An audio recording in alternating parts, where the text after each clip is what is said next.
Hey, we are live, and I am here with the one and only Mr. Pat Hazell. Pat, how you doing, man? I mean, I'm just one and only, my buddy. I'm home. I'm home alone. My kids are all off. It's fantastic. That's awesome. So you and I reconnected today on Clubhouse. I mean, we're friends on social, but we were talking on Clubhouse, and I'm like, dude, we got to tell more people about your podcast, Creativity in Captivity. Um, it's phenomenal. You've had some absolutely amazing guests on, and you've had some that I've not heard of. I've never heard of yet. Yeah, I like that combination. Personally, I feel like having some famous people draws some attention, and they tell us a little bit about their creative process. But people who you've never heard of, man, they are sometimes unbelievably amazing. True. And they're the centerpiece of something in Las Vegas or Cirque du Soleil or animation or something. And it's just unbelievable what these people are quietly doing in the world. And that to me is fascinating. You a lot of for people that follow me that may not know who you are, you were one of the first two writers hired on the Seinfeld show, right? That is correct. And you were there for the whole run. Is that I was correct? not there for the whole run. I did Oh, enjoy, I wasn't there at the pilot. The pilot was oh, written by Larry David and Jerry Seinfeld by themselves. yeah. But I had a friend that we co-wrote together in the beginning. His name is Matt Goldman, and Matt and I wrote a play called Bunk Bed Brothers that was just jammed full of jokes and crazy shit. Yeah, Excuse my language. you're And fine. that was what we submitted. And Jerry was aware of me a little bit from my stand-up, but we had to send this spec script into Castle Rock. And normally people send in a show you've heard of. They don't send their own crazy thing. Right. But they really liked both of us, and so we joined. At the very beginning, it was actually called the Seinfeld Chronicles before it went on the air. So that's a little trivia tip. Wow. But while we were waiting to go on, there was a show called the Martian Chronicles that didn't go well. It got canceled after a short number of episodes, and for that reason, NBC thought the word Chronicles was poisonous, and we had to get rid of that, which is classic.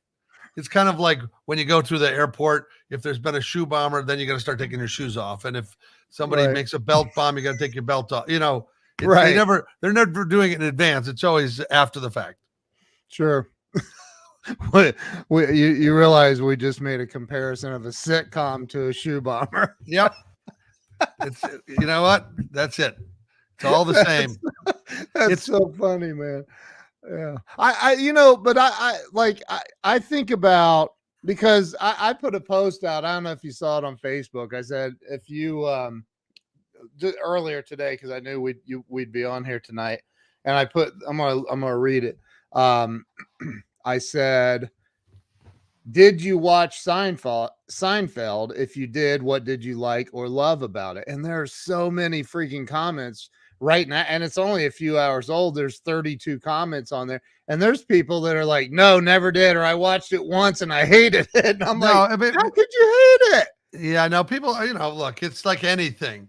There's people who are like, I'm not doing daylight savings. It's like, well, we're doing it. You can do it, don't do it. We don't care, you know.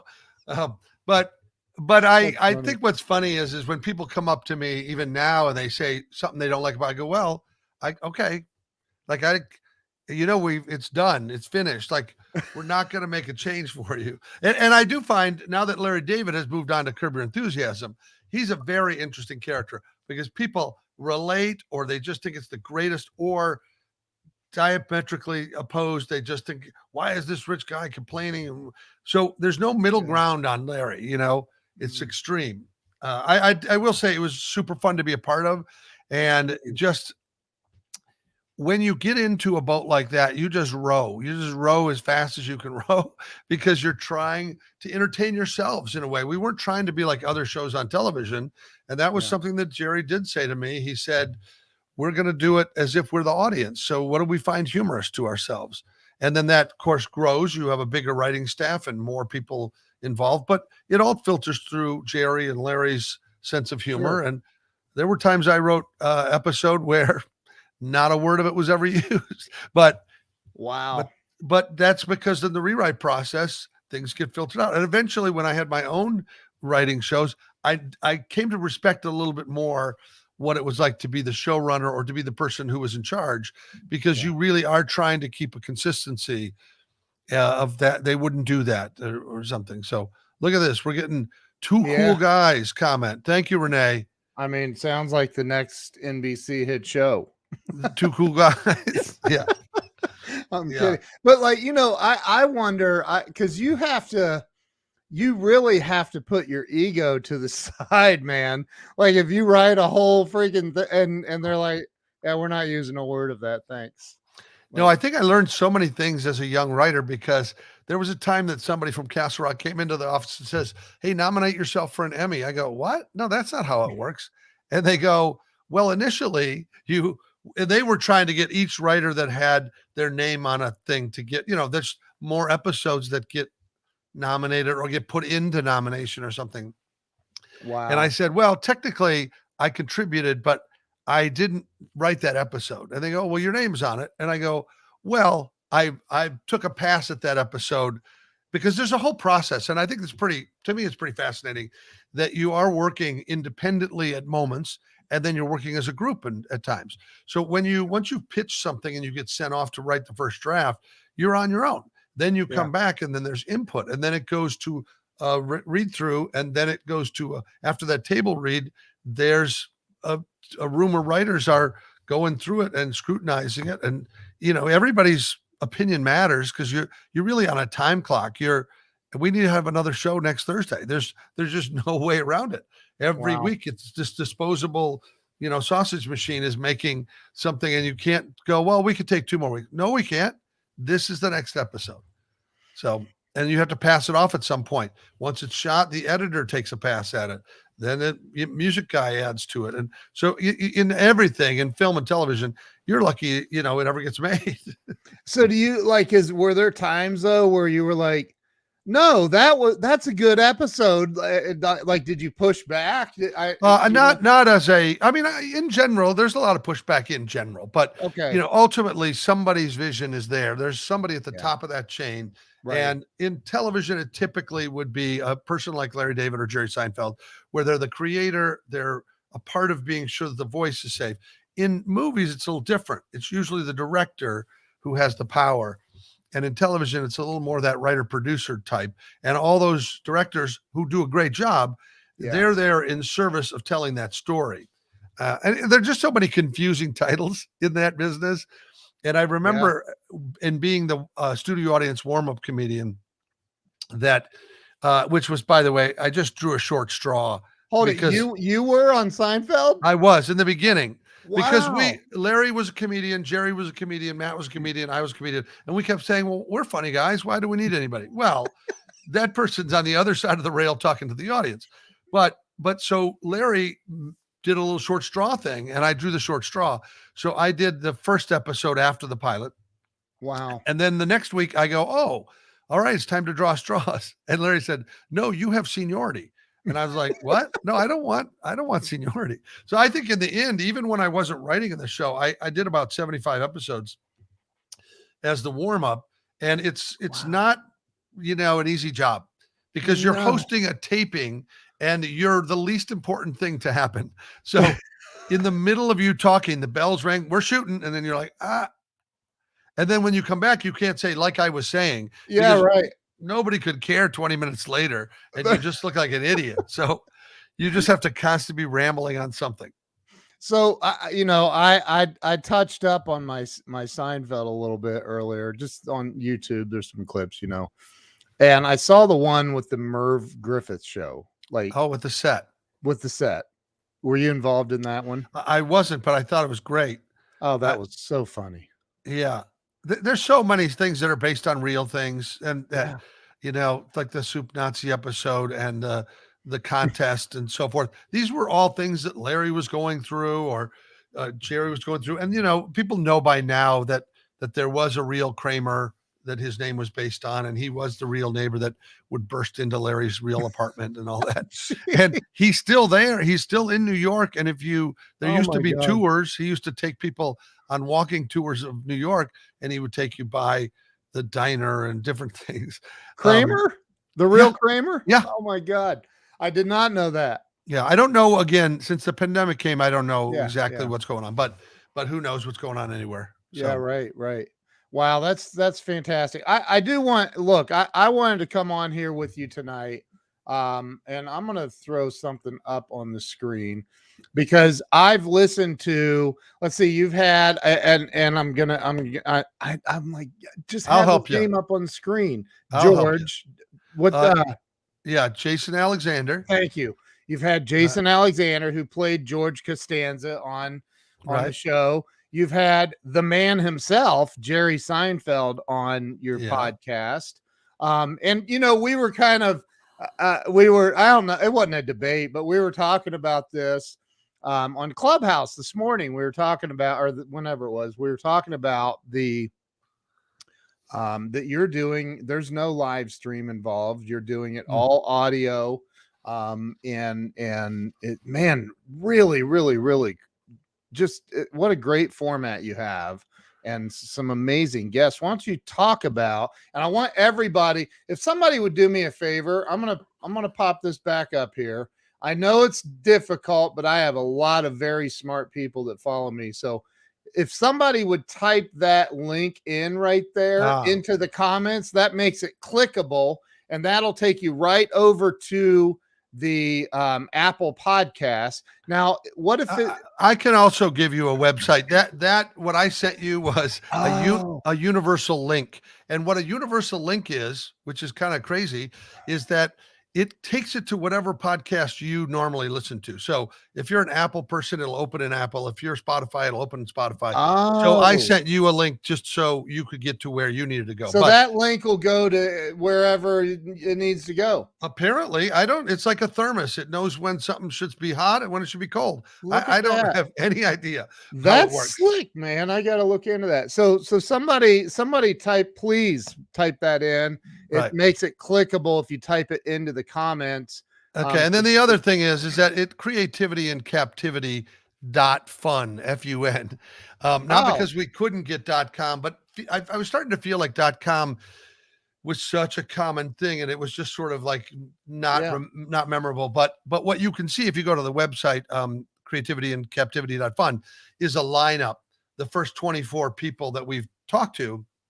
And you can listen there, you can pick somebody out there, you can do whatever. But the better habit in any of that podcast land is to become a subscriber, because then it gets dumped every Thursday. You get a new episode, and you don't have to listen to it then, but it kind of gives you a little bit of a cue. And I got to tell you, I had the idea and I thought, well, how do I start strong? How do I there's Robert Brooker. Brooker, come on, hopefully man. that works. It's clickable and he is the king of comments. Okay, so awesome. He's also our information desk. So good to see you, and Robert. And Robert, or somebody type in creativity and captivity.fun, F-U-N. I saw a couple of people attempt. Dean's trying to. It's like close. Charades. He's got too many words. Anyway, well, what happened was I called Pete Docter from Pixar. He's the chief executive officer from Pixar, and you have his cell phone number. I do, but I don't call it very often. I try not to. Like, that's the thing. You try really hard not to call people. If you're a good celebrity friend, you don't. Thank you, Robert. Double points. I know. Wow. Jeez. So I just thought, okay, I'm talking to creative people. This guy is, at the top of his game. He wrote Inside Out, Up, Soul, all this stuff. And it was a few weeks before Soul began to air in December on Disney Plus. Yeah. When we had that conversation. And subsequently, the guy wins another Oscar for Soul. And by the time we were I looked like a genius in in April or May or whenever, when the first episode came out. I was a few weeks after he got the Oscar, and they're like, well, this guy can get to anybody, like it was completely random timing. And I just was like, oh, okay, we're hot right away. We're hot. Right. Wow. But subsequently, people like Frank Oz, who was Jim Henson's partner and played Yoda and Miss Piggy and directed all kinds of great, super fun films, was game. And once those people started saying yes right away, it meant that we had the borrowed equity of their approval. So we could point to any episode. And one of the things I wanted to do, thank you, Cynthia, I recognize lots of these names. So, yes. And Deanie is back in the game, playing catch up. It's nice. It's like having a foot race. All right. I like that. Dean comes in from behind. There, Dean on the rail. Yeah. This is one of the reasons, by the way, it's fun to do live stream. But I will tell you why I don't do my show live stream is that to try to get somebody who's super busy to commit to a time that I need to do it is really awkward for them. But when they agree to do it and I say, great, we'll do it day, night, weekend, weekday, you pick the hour and we'll capture this. They're like, oh, great. Oh, I'm best at this time of the morning, or I'll be away, or I'm dropping my dog at the dog wash and it'll be quiet around here. Whatever reason, they always feel very good about picking the time. Yeah. And the other thing is that just when you come on a thing like this, or you even go to Zoom with the family, you got to comb your hair, you got to put pants on, you got to do all kinds of things, well, you don't have to put pants on, but we all know that by now. Yeah. Right. But I found that by making it audio only, I get the most intimate conversation because it's like a telephone call or a coffee shop meeting. And people are really keen to share because what we talk about? We talk about their creative process. Yeah. What they do, but more importantly, why they do it and how they do it. And people, they want their legacy to be, to be sort of captured. What was like when you started this, and you and I talked a little bit about this when you were on my show. Now, when I started my show, I knew it was going to be live stream, and I wanted to become the Phil Donahue of Facebook. Right. That's good alliteration. Yeah. So I don't negotiate on the time. It's at 11 o'clock that my audience now expects it. Right. But I get what you're talking about. I totally get that. And, if Jerry Seinfeld called me and said, Ken, I heard you have this great show, I'd like to be a guest, which would be like odd if he did that. But if he did that, I understand what you're hinting at, but no, I'm not. No, I'm not. I would never ask that. But like if somebody like Jerry called me, of course I'm gonna yes. Like if it's 8 o'clock in the morning, okay, we'll work that out. I'll figure it out. Like, I'll record it and then broadcast it at 11, whatever. So, right. Well, the other advantage is this, like, for example, if you know the band, They Might Be Giants, I liked them growing up. I loved their Flood album and so forth. And one of the guys, John Linnell, agreed to do the show to my producer, but we weren't sure when he could do it.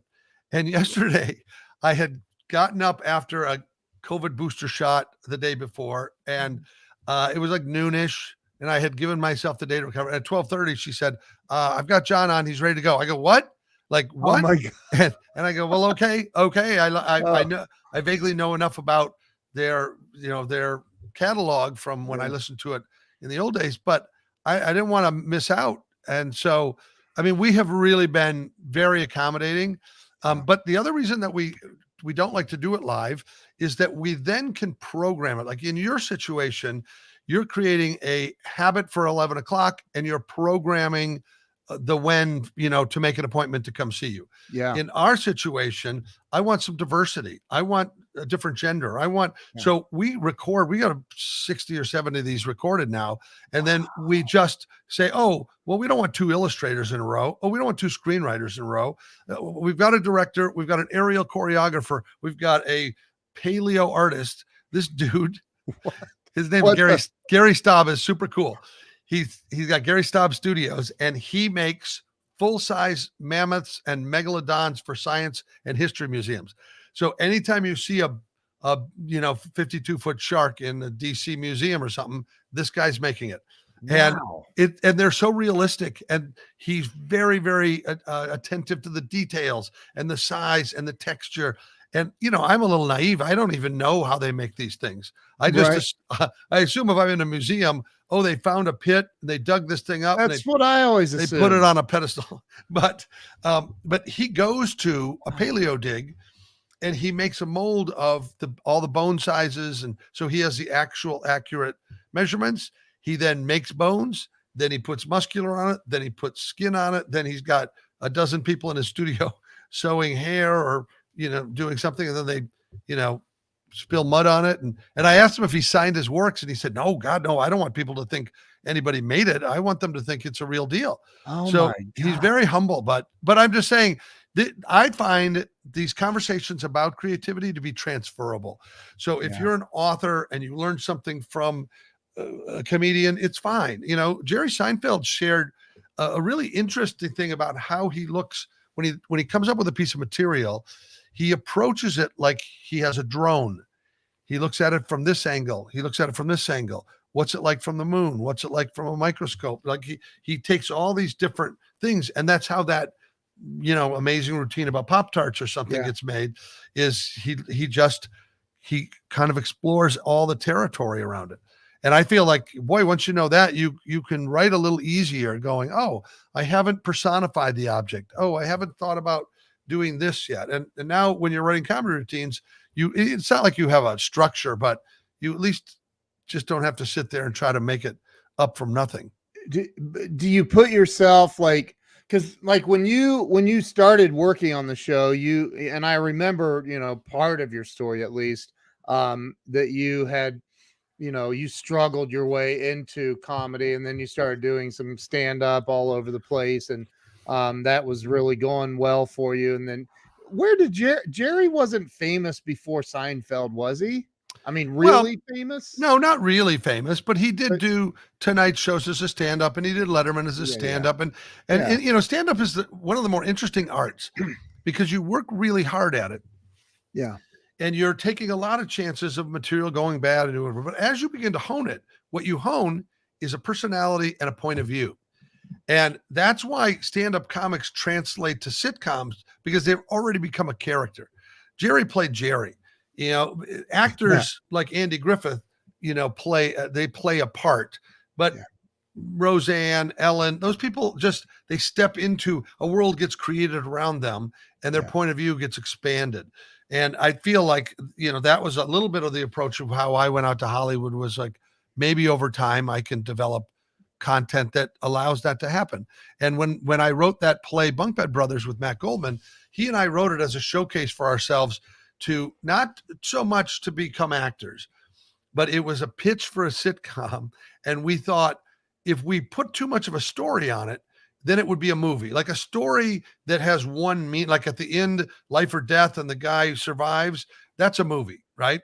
Mm-hmm. But a sitcom is, and the reason that situation comedy part is that you need new scenarios every week where you like to see these people get into a fix. And so you're much more developing a character who has traits. Those traits, I see Dean now is going through the world record of words. I'm like, Dean just brought some game. Yeah, but he did. You know what he did here? He added a second Z to Hazell, which is not right. Oh, but Dean, you're out. But I'll give him points. He's got two L's. Very rarely were there ever two L's, which is my actual name, as you can see behind me. But I remember I used to get articles written when I was a kid doing magic tricks and stuff. And my mom would always go, well, you have to call the paper and correct it. I go, Mom, it sounds the same. Hazell, 1L, Hazell, 2. Like, this is not worth a retraction. Yeah, well, it's never going to get right. I go, well, people can't remember any of it. So let's leave it live. But see, that's so, the way you just told that story, it literally sounds like an episode of Seinfeld, or at least a scene out of an episode of Seinfeld. Like, did you find yourself were you writing based on maybe what happened in your life or the other writers on staff? Oftentimes, but sometimes I couldn't. With Larry, he's very specific, and he There were times he would not accept something. I remember I had my building tented. I had an apartment that they were going to do termites on, and there were several units, and they tented it like a big circus tent in California, and for like the whole building. What? And so we had to be out for a couple of days, and the super, who was renting to us, had a big meeting and put us all and said, "Hey, this was a cheap move on the part of the person that was renting." Said, "Hey, find somebody here to double up with and get a hotel room." And we're like, "What? I'm not getting a room with that creepy neighbor." Like this person. But that moment of that person saying that made me think, oh, wouldn't it be fun if we put Jerry and Newman in a hotel room overnight? Wouldn't it be funny if we pick the odd couples of something, maybe somebody down at a storefront we had seen in an episode, put the dry cleaner with Kramer, put somebody with something, Anyway, the part that Larry couldn't connect with he said they don't tent buildings. And I go, well, no, they do, because mine is being tented right now. And he goes, no, they don't. And we had this Curb Your Enthusiasm argument where he was looking at me. No. I go, yep, no. And I kept saying, look, you don't have to use a stupid idea, but it's happening. And he goes, no, it's not. And I was like, ah. He said, no, it's not, but it's actually happening. But I think what's funny is I think he meant maybe they don't tent skyscrapers in New York, right? The way they did in a smaller unit or something. But it didn't come off that way. It was like, I think you're going to make me crazy before this is over. So I'm taking my idea back. Oh my God. But I will say it was a combination. Everything isn't based on truth, but oftentimes the kernel of the idea is whatever their universal theme that they're fighting about. The soup Nazi. That was a real guy and a real place. He wasn't called the Nazi, but he had a soup stand in New York. I was there, and he is now actually expanded to a point that some smart business people came to him and said they want to franchise the soup in stores, but they couldn't call it the Soup Nazi. So it's called the Soup Man, M-A-N. Wow. And I bet if you go online, you can see where there's Soup Man restaurants and delis in New York, because now they opened other stands. But the original stand was very much like that, where he would send you away if you wanted to amend it, or can I have this with no onions, or can I have an extra piece of bread? Get out, I remember. I just remember I forget. I don't know her real Elaine. I don't know her real name. Yeah, Julia Louis-Dreyfus. Oh, okay. So she says the look on her face was just like she knows it's going to be no soup for you, right? But that's a place Jerry and Larry and they had all been many times. And how can you not make fun of that, right? How can you not introduce that to the world? But that's the thing is there's so many things that if framed the right way, like life is just funny. Anything can be, but funny. It also has to do with your attitude, because you could look at anything. You can have a negative attitude, and everything can be a hassle, right? There are people who do that, and sometimes a writer, a sitcom writer, something will capture somebody like that. You put a person like Archie Bunker in the center of something, and he's going to create conflict. So there's a place in storytelling for it, but in life, it really slows everything down. If you crap on everything, you just find you have a lot less friends, a lot less interaction, but you can look at everything through a comic lens, through a creative lens, through something, people who write inspirational poetry or something, they observe things and they just describe them differently. People, you might say, I walk across the street, and they say I ambled, down the avenue, and it's the exact same activity, but somehow it makes the world of difference. How many episodes are there? Do you know total? Well, there were 9 years of Seinfeld episodes. I know that, but what I will say, and my general invitation to people, if they, and I know not everybody's a podcast listener, because there's a couple of responses you get. If you tell somebody you have a podcast, they go, no, I don't want to get started on that. Like, it's just like you're pushing drugs on them. They're like, well, once that happens, I go, then what? Like, it's just like radio. And the truth is, there are times that I've discovered podcasting is awesome. That if you're on a commute, download these and save them for a long drive, if you're an exercise, if you take a walk, there's so many of those moments where now you have company and you look, many podcasts aren't great, but if you find something you're interested in, if you're a guy that, loves, plumbing projects and there's a plumbing podcast, then you're in heaven. But you don't have to listen to any of it. You could turn it off. But I feel like people are kind of ripping themselves off if they don't try it, if they don't taste it. So when somebody says to me, I don't know, I said, well, do you have a favorite area of creativity? Are you interested in directing, in producing, in writing? Because you don't have to, this is not a serial where everyone has to hear the next one. But boy, to hear from people who have finished screenplays or made movies or won an Oscar or an Emmy. When I talked to Susan Stroman, who's not a name you probably know, but Susan was the director and choreographer for the Broadway show, The Producers, and subsequently the movie, The Producers, which was Mel Brooks.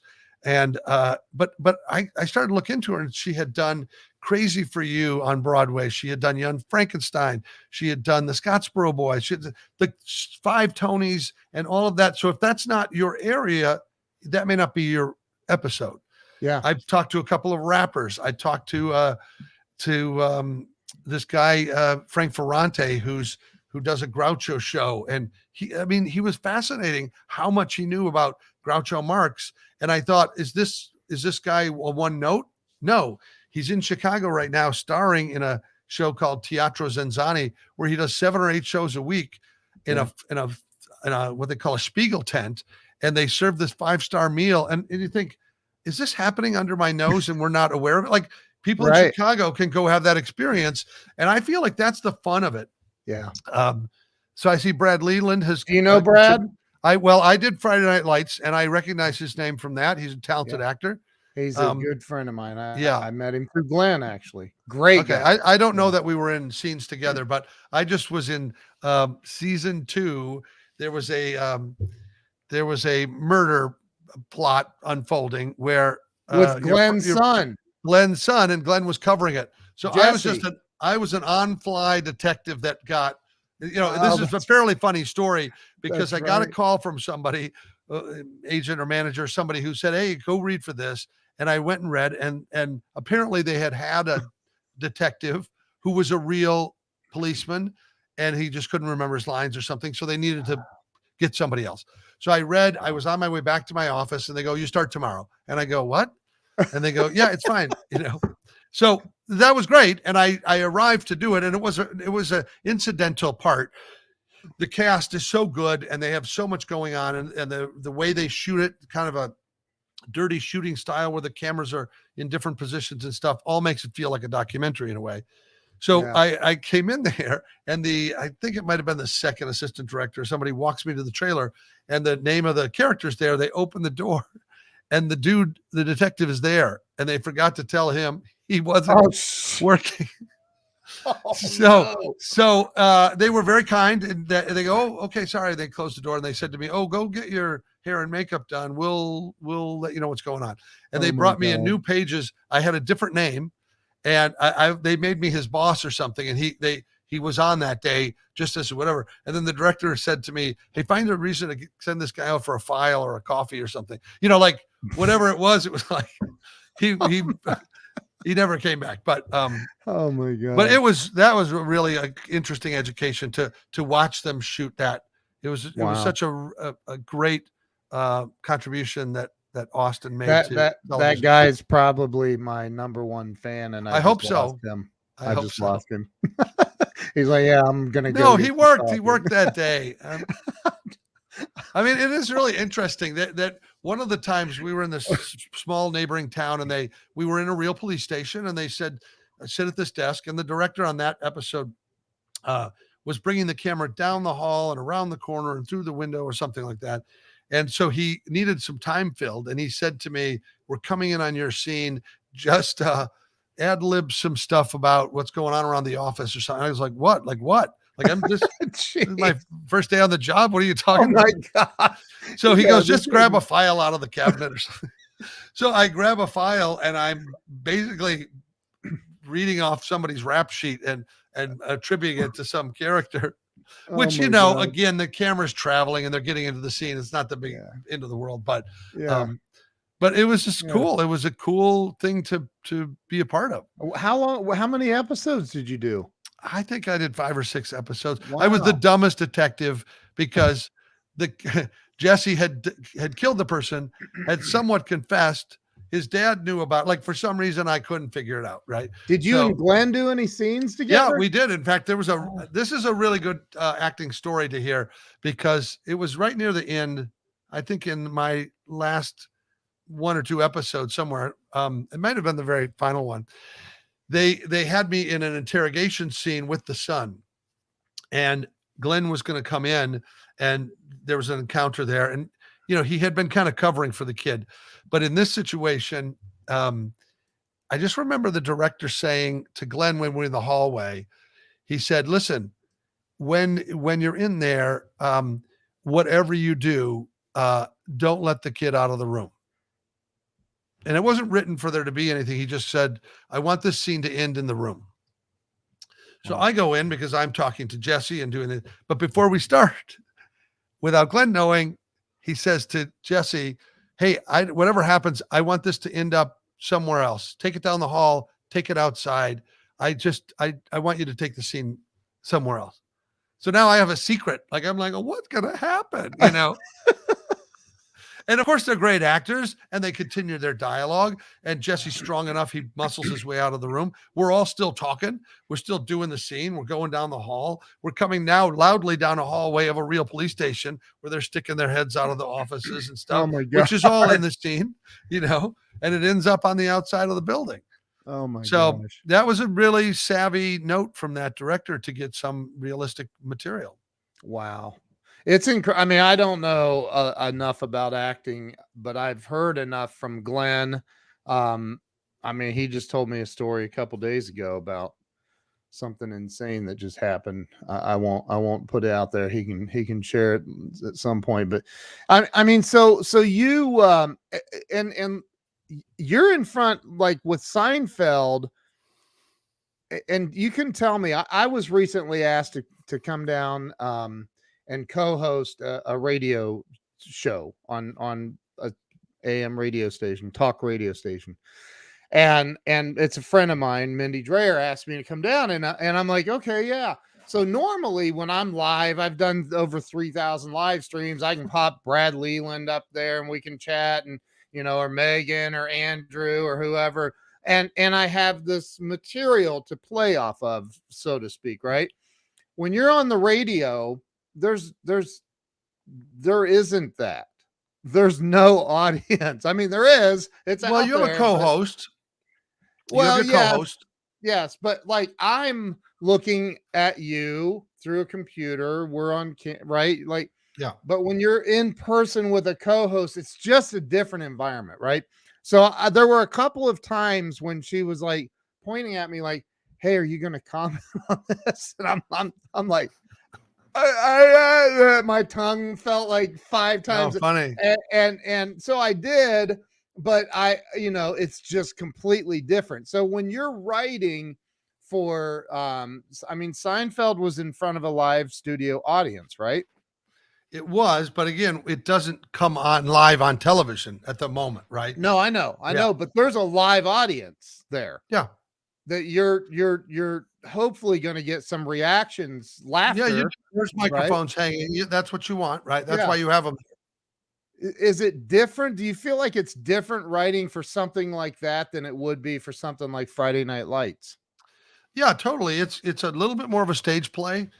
You know, in Yeah, sitcom land, you want laughs. If you don't get laughs, it becomes a drama and then it becomes horrible. But yeah, in a situation like Friday Night Lights or any of these shows, even a yeah, show like The Office is shot that way, where the camera is following them into rooms and doing things. It's a little bit more like a feature film. yeah, I think what was really clever about Friday Night Lights is that they didn't block it. Traditionally in a sitcom, actor goes here, camera moves here. It's a dance and it's yeah, all choreographed. But what they would do there is they wouldn't necessarily tell the actors where the cameras were or weren't. They would just, I remember being there and you know, the next time they go, okay, we're going to take that scene again. And you go, oh, I wonder if that camera's going to be over my shoulder. And then you're like, oh, they're not here anymore. And then there's a dude under the desk shooting up between your legs. And you're like, I guess he sees something that he thinks is interesting, you know, and they stay out of the other shots, but they have a game plan. And maybe they're just picking up your hand under the table, tapping your pencil. And that's interesting. Right. So it's definitely a different style for that. I would say when you go on the radio and you're co-hosting or hosting is a responsibility.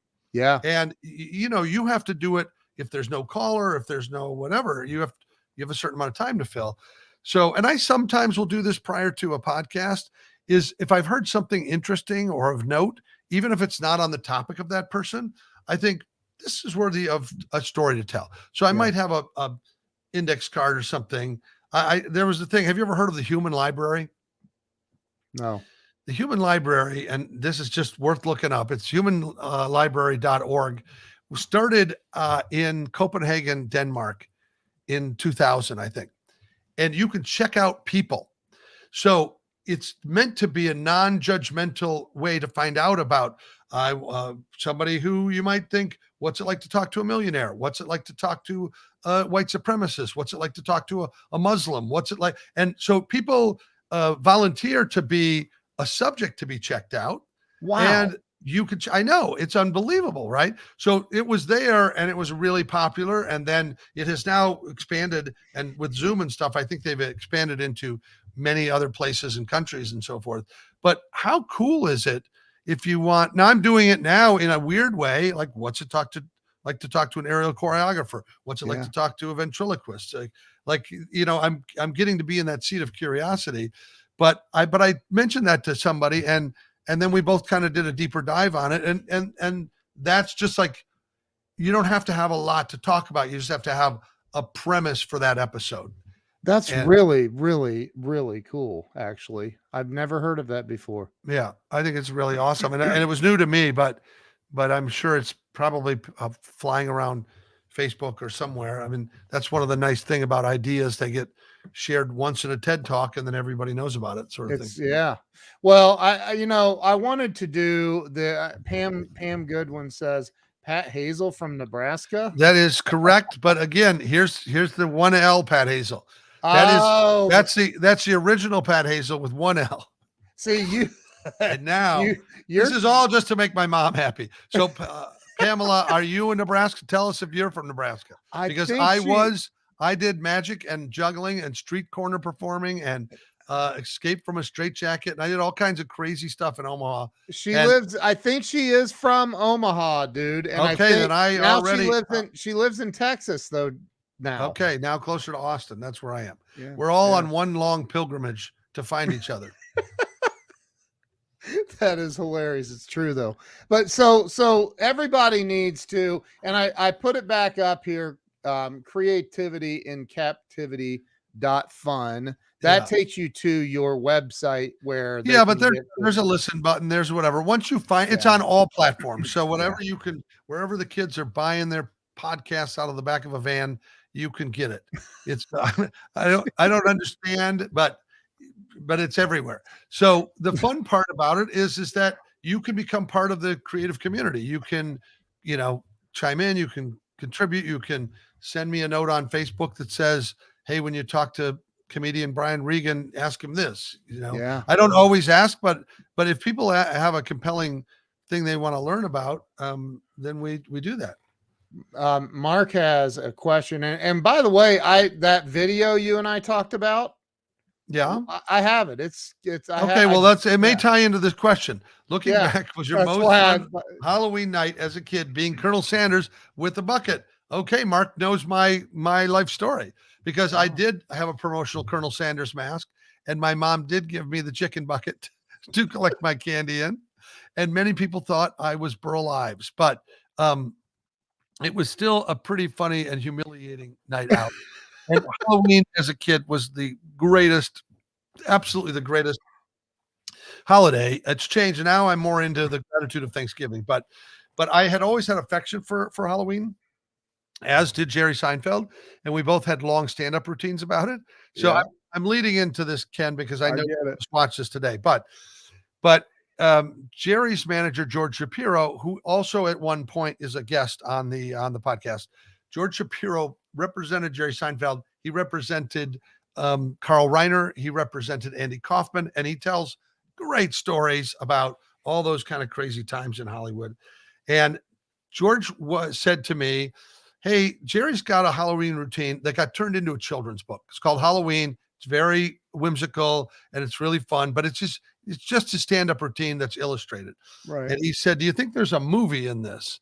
And so I read the book and it felt like a stand-up routine. And I said, not really. I think we need a story. And he said, well, do you think, you're one of two people that I think could probably, co-write this with Jerry or something. Do you want to take a pass at a story? And I said, okay, I'll tell you what, not only will I take a pass at it, I will shoot a fake movie trailer.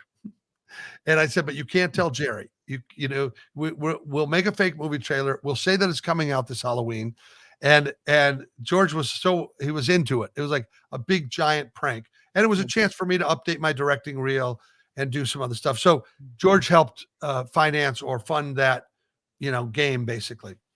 And here in Austin, I went to a neighboring town, a small town, and right around Halloween a few years ago, I set up a pre-Halloween, right? Yeah. And one of the things I thought was really, really funny about was to give it a title that kids would want to see. So I called the movie Free Candy, and I did it because I thought, what a hilarious prank to put those letters up on a marquee so that any parent passing the kid would go, oh, free candy, stop the car, free candy. Well, see what's going on with the free candy, right? So that was very amusing to George, and he said, yeah, go for it. So I crafted this. I didn't write a movie. I wrote a trailer, which was little pieces of a movie. Right. And whatever the length of it is, 3 minutes or something, you're seeing everything we shot. There's not a real movie behind this thing. But there's all kinds of little Valentines in it to Jerry, which he was a big Mets fan. So I put the kid in a Mets jersey. His favorite player was Tommy Agee. So I put him in that number on the kid. Jerry had a blue Schwinn as a kid. He always wanted to be Superman. I was like, I'm just going to use everything to make Jerry love this. And then this last piece of information, if you've got it queued up, that George, when I finished it, George says, we got to show this to Jerry. I said, no, he has to see it in a movie theater before a movie as a trailer. And George's like, how are you going to do that? I go, I'll figure it out. I will figure it out. You don't show them that. And years ago, I used to be a opening act for him on the road, and I knew his routine. If he did Friday and Saturday in a city, on Saturday morning, they would rent the theater before the noon show, like at 10:30, and then he would get to watch Mission Impossible or whatever without a big crowd around. And he would take his opening act, his producer, maybe half a dozen people or something. So I knew that routine, and I called the touring director again, and I said, does he still do movies? Yeah. I go, well, where is he playing in the coming weeks? And he was in Vegas right after Christmas. So I flew there and made a deal with the theater. He didn't know I was there. I went into the projectionist. We figured it out before they came over, and we loaded it in between a Batman trailer and Rock of Ages or something. Oh my God. And so it was awesome. Like they're watching one trailer. He had no idea. No idea at all. And I'll tell you, maybe after we watch it, I'll tell you what his response was. But I don't know how well this plays on a streaming situation, but it'll play perfectly, by the way. Okay, good. But I because I downloaded it and I'm playing it from my machine. Literally. Okay. Well, is there anything else you want to add? Having seen it, do you want to say? I want to ask one question because Jerry didn't know this was coming, but his voice did you hire somebody that? No. You're wondering why his voice is the narrator? Yes. I stripped his routine. I took all the laughs out of the thing, and he had read the children's book for a promotional CD or something. So I decided to make him to make people think it was a Jerry Seinfeld movie. I was like, I'm just going to make Jerry the narrator. Oh my God. So what's tricky about it is I use Jerry's narration, but then you'll hear actors or characters doing something. And that's stuff that I wrote in between interstitially. And then there's one moment where he does the pumpkin man. I'm the pumpkin man. I'm the pumpkin man. And that is Jerry's voice based on a story that he was telling Ricky Gervais. He was telling Ricky something that he traditionally did for his kids. and I found it on an episode of a thing called The Marriage Ref. It was a show that Jerry had. So he was talking to Ricky Gervais and he recited some of the poem. So I went and stole the audio and put it into and then that's not actually Jerry. It's some actor with a pumpkin head on his, but you hear Jerry's voice. So that's fun to watch for. It's fun to watch. Okay. And just for YouTube and everybody, you own the rights and you're asking me to play this. Yes.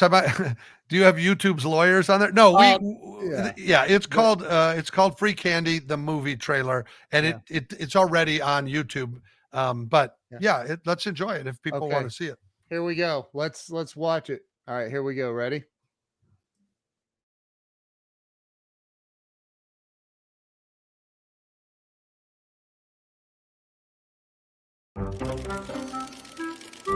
All I ate when I was a kid was candy.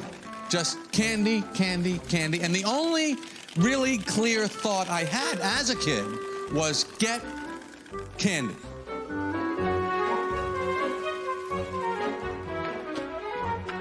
Get candy, get candy, get candy, get candy. So the first time you hear the concept of Halloween when you're a kid, your brain can't even process the idea. You're like, what is this? What did you say? Someone is giving out candy? Who is giving out candy?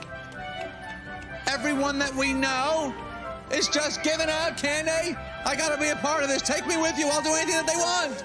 I'll do anything I have to do to get the candy from those fools who are so stupidly giving it away. Year after year, I never gave up on trick-or-treating, but I remember those last few Halloweens. All right, let's suit it up, troops. It is time to hit the road. Just let me finish this level, Dad. Dad, I'm 13. I'm too old for trick-or-treating. Honey, I was planning on taking them to the country club. As a safe alternative, Jack. Why don't we just wrap them in bubble wrap, honey? I'm the pumpkin man, the pumpkin man. Dad, is that you? He's also the tooth fairy dude. I'm not scary, I'm not mean, I only come on Halloween! Trick or treat. Trick or treat. Can you all say trick or teeth? Happy brushing. Let's get out of here. It's your choice. You can take it from me now, or you can make an appointment. Never liked children. I don't like children. Wait up! Kids don't want other kids to wait, they want them to wait up. Because when you're little, your whole life is up. You want to grow up, everything is up. Hold up! Shut up! I'll clean up. Just let me stay up. When you're a parent, of course, it's just the opposite, everything is down. Slow down. Get down. Keep it down in there. You're grounded. I'm gonna take you guys to my old hood, but please do not tell your mother. I know a shortcut through Rosewood Hill. I'm scared, Lucy. Ah! What are we gonna do now? We gotta get help. No, we can do this ourselves. Dad, grab on!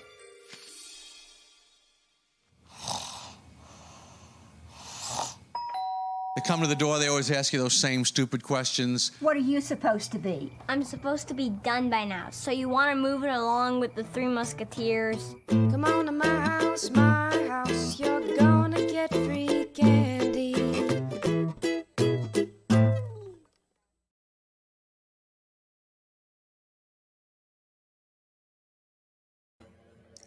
That is awesome, man. And this is maybe the first public screening of that, I think. Is it really? Well, we kept it. Here's the thing. It was just for, if you saw at the beginning when that preview slide was up, it said for an audience of one. And also somebody mentions the dentist there. Yeah. That dentist was Larry Miller, who was one of Jerry's best friends in stand-up comedy. And I thought, I'm putting the guy right in it. Like, I'm just going to make this a personal thing, you know? That was amazing. That's amazing, man. So it was fun. It was really fun to do. I'm sure it was. That was amazing. So I noticed, I forgot about this when I saw that little in slide with some credits on it. Yeah. Shane Kelly, the guy who was my director of photography, was actually a director of photography for Friday Night Lights. He had been doing a lot of serious stuff, and he was game to add some comedy to his reel. So Friday Night Lights was shot in Austin, right? Yep. Yeah. Which, how long have you lived there? I think I've been here nearly 16 years. I bounced here on the fly from Katrina when it came through Louisiana. So that was sort of my transfer. But when I got here, it was just an amazing town. So, Wow. Look at that. Brad said hilarious. Saw some actor friends from Texas. I bet you did. That's right, Brad. So, Yeah. I used a couple of those folks that they were great. Everybody was so cooperative. So Yeah, Brad are you still working down in Austin? He was just saying he's working in Austin. yeah, I think on there's a something. couple of new things here. I feel like Brad's from the Dallas area, but Yeah, he is. comes down to do the work. But yeah, it was really, really super fun. Here's the thing. I couldn't tell the actors what it was for. They didn't know, they didn't hear the narrative. I didn't want people saying, "Oh, I'm in a Jerry Seinfeld thing." So I had to make this sort of faux Halloween pitch idea. And they were all very game, and it was really, really super fun to do. And they were all, we didn't have to swear into secrecy because they didn't know what the secret was. And it wasn't until after we did that screening that I got permission from George Shapiro and Jerry to be able to upload it so that people could see. Awesome.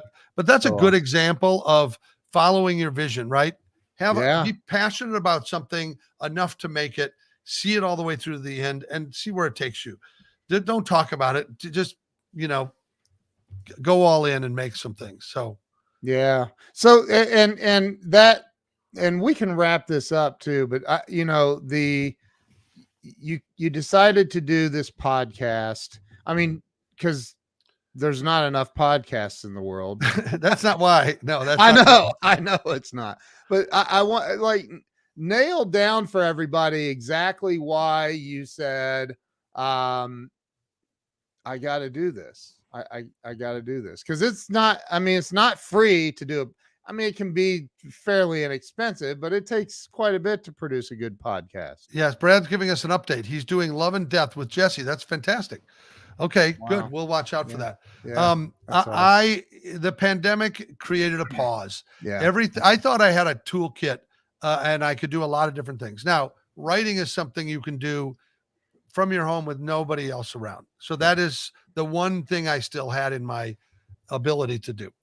But doing stand-up comedy was out, directing plays, directing commercials, producing play, and anything that related to gathering humans was off the table. Yeah. And it was off for months and months and months. And I started to feel this sort of separation of, well, what's the point? What am I doing here? If I want to be creative, if that's the point, let me look at the new boundaries. What are the new rules? Okay. What do I have to do within the confines of my own house and so forth? Yeah. So I was supposed to direct a number of commercials right around then. And I had to let everybody go because the production rules wouldn't allow for it. Yeah. Right. So I thought, wait a minute, if I was going to make commercials, maybe I should still make commercials.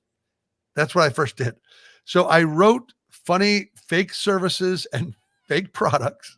And I called the voiceover people. I called the people, the animators, the people who could work from their own house. And I said, great, we're not going to do this live. We'll do it animated. We'll let the voiceover people do their thing. And they were pretty funny at the time. And now probably old news, but I was doing sort of quarantine humor, right? So I created these things called Biz Jammas, where business on the top, pajamas on the bottom. And then you could roll out of bed and be in a Zoom meeting and nobody would know that you were just sleeping, right? So, but I made a really fancy fashion Biz Jammas, sort of like Garanimals, where pick a business top, pick some pajama bottoms, and they'll be shipped off to you.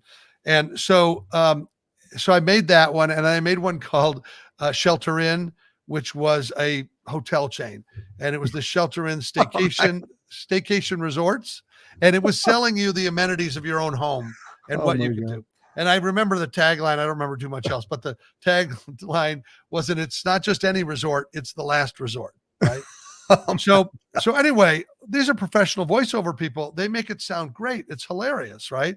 The animators are happy to be doing anything because they hadn't been working. So everybody came together and we made these crazy little spots. And I think they're not on YouTube, but I think I pushed them out on Facebook or did something. And some people, other clients had seen them, and they had they had Zoom meetings with talking heads. Yeah. And the next thing you know, I get a call from Microsoft about, can we use the Biz Jammas? Can we use some of this in a global live stream?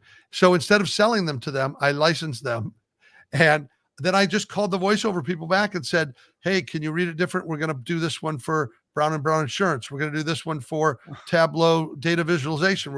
So we were able to do that. And I think we made a few dozen different spots, and it was really super fun. And that made me say, okay, there's a different way to do what I'm doing.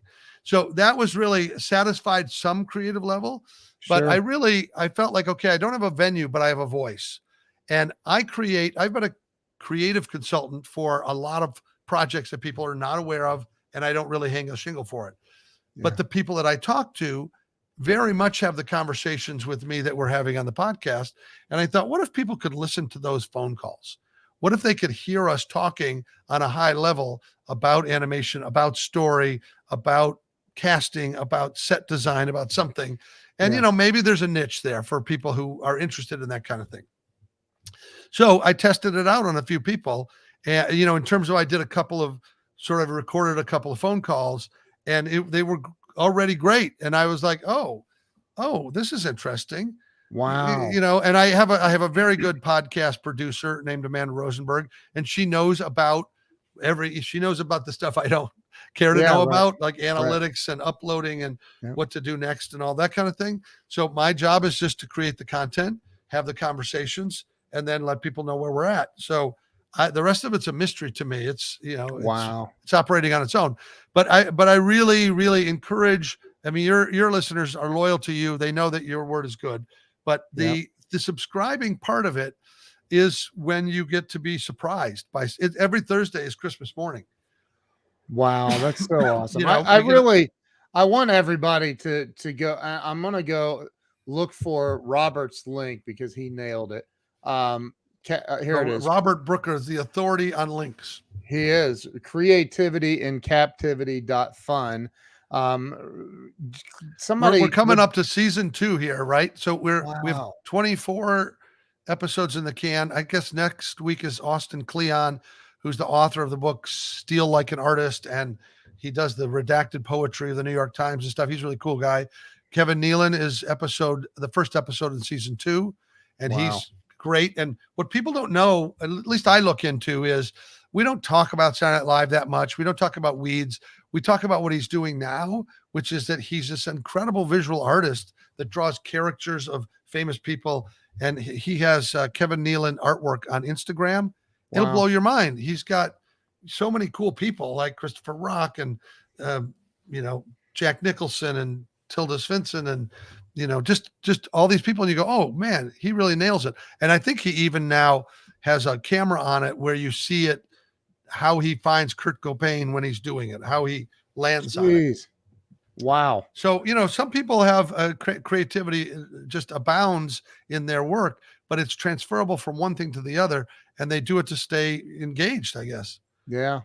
Well, look at that. Oh, look somebody from LinkedIn. We're live everywhere right now.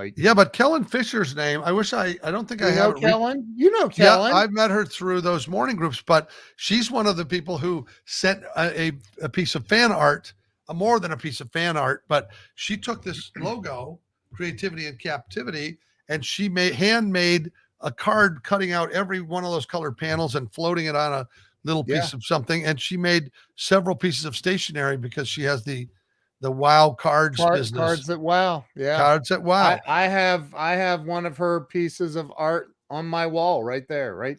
Yeah. Yeah. That's one of the perks I didn't know was going to come from podcasting is when I was talking to Jason Alexander, we talked about random acts of kindness. And like a week later, the Yeti Cooler people sent me the Creativity and Captivity.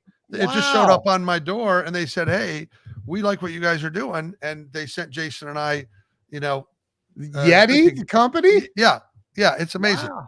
So that's really just, if you do the thing you love and you're good at, and you want to share it with the world, then they will come on board and they'll amplify your voice. I think that, right next to me over to the right, I have this stack of books that are, people coming up. There's a playwright named Sarah Rule that wrote this book, Smile. The woman that created New Adventures of Old Christine has a book of essays. Her name's Carrie Leiser. I just feel like I'm back in school, but in the best way, because it's it's the shit I like, you know? Yeah. Dude, Yeah. I have people that will send me, hey, can I send you my book? I'd love, or they're actually, it's very, very rare that somebody says, can I be on your podcast? I don't know. It's just bizarre when that happens. Cause then you look and you're like, well, what have you done? That sounds terrible, but I get a lot of books. So I get that what you're talking about. And I'm bad, man. I'm so far behind on reading books. Like I'll have guests on that their publisher sent me their book. And I'm like, Right. there's no way I'm going to have time to read your book before Right. you're on. So we're going to have to wing it. Well, it works a little differently for me, which is we invite them and they say yes. And then I go to Amazon Prime and I'm like, oh shit, these are books I'm buying. I support all the authors and all the, but it is interesting how you can do a deep dive quickly on YouTube and watch a documentary or get onto Netflix or, it used to be really a little hard to research. And now it's just, there's stuff everywhere. They're really, and YouTube's such a brilliant, wonderful place to research. It really is. I mean, you can go find you on YouTube on the Tonight Show. Oh, that goes back a ways. Yeah. that was Carson, right? I did it once with Johnny and I did it 5 or 6 times with Jay. I can't remember, but that was the thing. That was the top of your career, was to be on the Tonight Show. And in my episode with Kevin Nealon, we both talked about our first appearances and what happened and how out of your body you are. And he talked about him feeling like he was looking, he's like, there's Johnny over to my right. And like, you're doing all this other stuff, but you're still saying the words and you don't have any idea. Yeah. I couldn't imagine. I can't, I stood on stage in Dallas with a crowd of 250 people. And I was like, I felt what you're talking about. Like I was just like, it was right after the pandemic kind of started coming and I was like, I hadn't been around people and it was like an out of body experience. Right. It's crazy, man. It's crazy. Well, I love seeing all these names. Robert, Kellen, guys, thank you for supporting us today. This was really, I got a cool sticker from, was that this? Anybody wants one of these, they can, I'll happily send it. We did. This is a good marketing tip because I know your people are into that kind of stuff. Yeah. We created a sticker that had the QR code on it. Right? Go now, get your creative spark. And it's kind of in a bookmark shape, but the reason we did this was these festivals come through Austin, Moon Tower Comedy Festival. We were able to print this and it would say, listen to Jerry Seinfeld episodes now. Or we had the Austin Film Festival. And so we had that director, Susan Stroman. And what's interesting is instead of it being like, I got to get rid of these people are lined up around the block to go see some comedy or to see a film. And they're a little bored, to be honest. And they can immediately get engaged in a podcast. So that QR code thing has a good reason. If anybody's trying to figure out how to, give somebody a sample right away without an expensive, campaign, that's a good brilliant one. Man. That's brilliant. Wow. Man, I could honestly, and I mean this, we could do this anytime you want. I think everybody needs to get more of what you're putting out, man. Thanks, man. And I thank you for downloading the free candy trailer. It was quite fun I would have liked to have been able to hear them laugh or smile or, you know what I mean? Like that's meant to be seen with a community, but it was fun. And that whole experience of what Jerry did, his response, because I said, you were going to I said, what did you think? Because he was sort of he said there were so many things that were personal to him, the Superman thing and all that kind of stuff, and hearing your own voice and seeing the pictures to the story. He said it was like somebody had handed him a wedding album and he opened it and he was in it. And there's the bride. I must have married that lady. Like he just said, that was like so customized and he just couldn't quite figure it. He knew immediately that it was me because I put our names up there and but he was like, how is it possible this all went on behind my back? And I said to him, look, you don't have to decide if you're going to do it or not do it right now. I had made an extra copy on a Blu-ray disc. And I said, take this back, watch it with your 3 kids and let them decide if they want to ever see this movie. I was like, they'll tell you whether we should write this or not, you know. Oh my God. Yeah, it was really great fun to be a part of that. That was, dude, that part of it, you created it. That's what's so cool, man, about I love creativity and what you're doing. Like and I know I could, again, I'll let you go. I want to respect your time. But it's a pandemic, man. I got nothing but time. Okay, good. I'm making a podcast just to do shit. Yeah, but you had Jason Alexander on, George Costanza, everybody. Yes. You had him on, and you were talking about this today on Clubhouse, but you guys, like, George Costanza is not mentioned at all. Right. Not one time in the podcast. Not Right. one.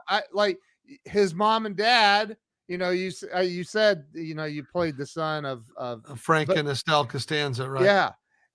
I think it might have been mentioned in Fleeting, where we talked about how weird it is that people think he's George. Like when he goes to a grocery store or whatever, it's really crazy that they talk to George. They don't talk to Jason. That's right. But you know, but the entire not the entire, a big portion of the conversation, and I have it saved on Netflix or Amazon, one of them, was a show, a film, maybe a documentary movie. Yeah, it's a documentary movie, the one man show or something. No, here's what it was. You're talking about Jason's Broadway, one of his early performances on Broadway, well before Seinfeld. He was a song and dance man, and there's a movie called, I hope I get this right, it's the best thing that could ever happen to you, or the worst thing that could ever happen to you. It's about a Stephen Sondheim musical called Merrily We Go Along, and that was debuting on Broadway with a bunch of sort of 19, 20-year-olds, and Jason Alexander got cast along with quite a few other people. You're going to find the right title, I hope, for me. I found it. Okay, so here's what's cool about it. You see Jason way before he was George, and you see what he's doing, and she's engaged, and this is it was the most amazing moment to be cast to be in Broadway and on a new Stephen Sondheim, who's the guy who wrote West Side Story and just all these unbelievable musicals. And so it was like the dream. Well, it didn't take off. They're documenting the whole thing, and you see these kids going through the rehearsals and the dancing and the songs. You see their opening night, and you hear these actors talking about it in retrospect. And I think he talks about there being 14 shows or something, and then the show was canceled, and they were still committed to making the cast album, which they had to sing when the show wasn't going to be on anymore, which is like a heartbreaker, right? Yeah. So but they have all come back as adults and after the fact, and this thing inched its way up. This show itself got done at a reading, and so it's done all over the world now, this show. But at the time, it was sort of like, a buried idea that they just thought, we can't figure out how to wrap our heads around making the story great. And it sort of, and it had Hal Prince, one of the great Broadway directors of all time. It had so many people involved that it just looked like it couldn't fail. But nobody, that's what so your show, your podcast, I'm so used to calling mine a show, yes. which is also a podcast, but like, your podcast, Creativity and Captivity, is like that conversation with him went in a completely different direction than I would have ever imagined.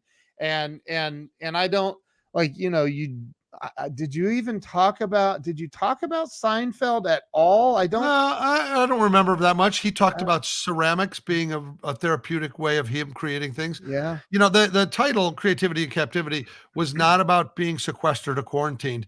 The initial idea was, can I hold a creative person captive for an hour and study them and then release them back into the wild?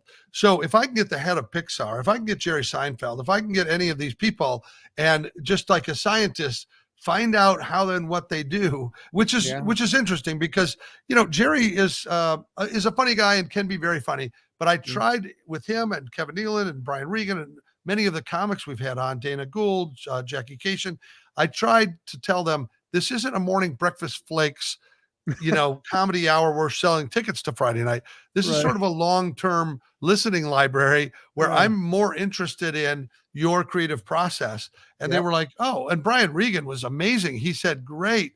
I'm exhausted from trying to entertain two DJs in the morning. So, it's a much more, I guess, authentic and heartfelt stories about process, insights, inspiration.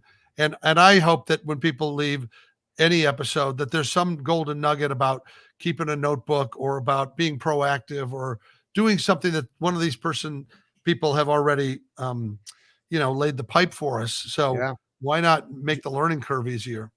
Well, and I don't remember exactly. I'll have to go back and listen again. But Jerry, there was something in Jerry's episode with you that he does, and I don't remember what it was. But I was like, I remember it being like, wow, it was something, and I don't remember what it was. Yeah, now.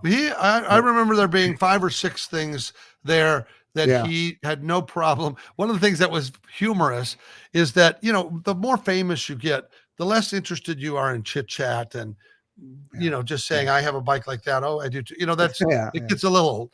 But he said that he's gotten quite good at it. And I can't remember when he developed this trick, but he said that ask people questions that require numbers as an answer. That's right. Like if he's in an elevator or he's whatever, and people start talking to him, he goes, oh, how long have you been doing that? What year did that happen? Anything that requires, because he says that they tell a big, long story that comes off of the number somehow. That's crazy. Yeah. And he says so you can cool. find he said there's any number of questions with that. Oh, how long have you known that person? Yeah. 10 so years, cool. 9, maybe 8. I don't remember, but I'll tell you when I met them at the whatever. Oh yeah. Do you remember the address of that place? Whatever, just anything awesome. with the, this is a treat. Yeah. I really didn't expect to be doing this tonight, but fun, man. It was fun. And Everybody Robert Brooker's back. I had know. to scroll up. I guarantee you Robert's still here, man. That's just who he is. But hey, I listen, man, if anybody does want a sticker, if they do want a sticker, I'm happy. You just on Facebook, send me a PM or something and I'll put it in the mail to you. We're kind of eager to get the word out and just get that sort of creative dialogue going to other parts of the country. And you're not selling them? We got ways of making money. We don't need that.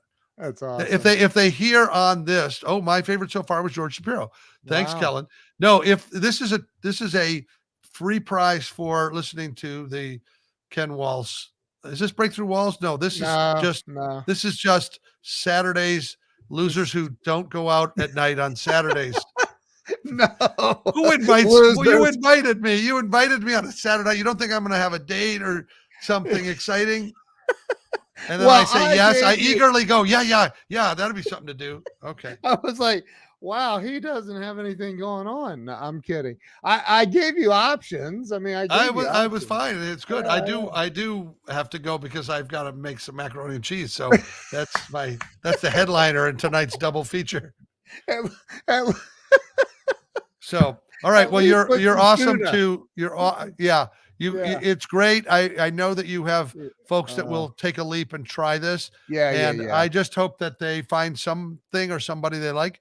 And I'm committed to making a new episode Thursday from now to forever. So, and I love what you said, everybody, even those that are joining late, Charles Coachman, I don't know how long you've been here, bro, but you're open to feedback. And I love that. You're open to people's, their opinions and, hey, could you ask your guest this? Or I love that. I absolutely love that, man. So, well done. Very, very well done. All right. Well, thanks for investing the time with me tonight. I appreciate it. Thank you. I want a sticker, by the way. I'll be the first one to say it. So you got to send me your address and a PM I'll send an armored truck full of stickers. I appreciate you, Pat. Hang on real quick. I'm going to end this. Thank you to everybody who watched with us. If you shared this out, you'll get an extra sticker, just saying. So thank you for sharing. Thank you for being here. We'll see you guys later. Thanks so much. Thanks, Pat.